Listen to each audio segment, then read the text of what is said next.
Merci, Madame la Présidente. Ma prochaine question n'est pas une critique de votre politique monétaire parce que je pense que vous faites votre possible avec les outils que vous avez. Par contre, votre politique monétaire actuellement est devenue la plus restrictive du G7 si on tient compte du core inflation dans chacun des pays et de votre taux directeur. Et c'est les économistes de la Banque nationale qui le disent. J'essaie de comprendre la responsabilité de la politique budgétaire là-dedans.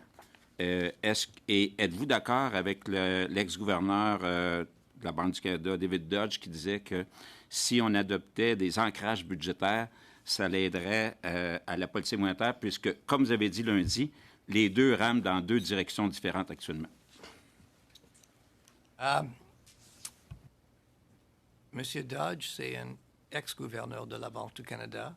Et les gouverneurs courants de la Banque du Canada ne donnent pas les conseils sur la politique monétaire. Je pense que...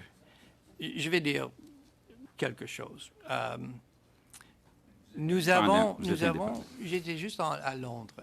Et la réputation du Canada est bonne. Ils étaient... pour la politique monétaire, ils nous ont dit que c'est très clair, les décisions sont bonnes, sont très claires. Vis-à-vis de la politique budgétaire, nous avons, vis-à-vis le G7, notre ratio de déficit à PIB est avec l'Allemagne les plus bas. Nous avons un crédit AAA avec l'Allemagne. Donc, le Canada, c'est stable, c'est une bonne place d'investir. Donc, il y a beaucoup de positifs. Et mon seul conseil, vraiment, ce sont des grands avantages pour le Canada. Et c'est important de leur protéger. Oui, mais je veux juste être là. C'est que vous avez dit lundi à la Chambre des communes que cette politique budgétaire-là ne rame pas dans la même direction de la politique monétaire. Donc, j'essaie juste de comprendre.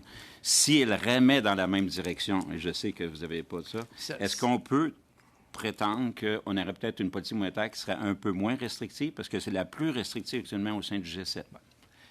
Si la politique budgétaire et la politique monétaire vont dans la même direction, ce sera plus facile de réduire l'inflation.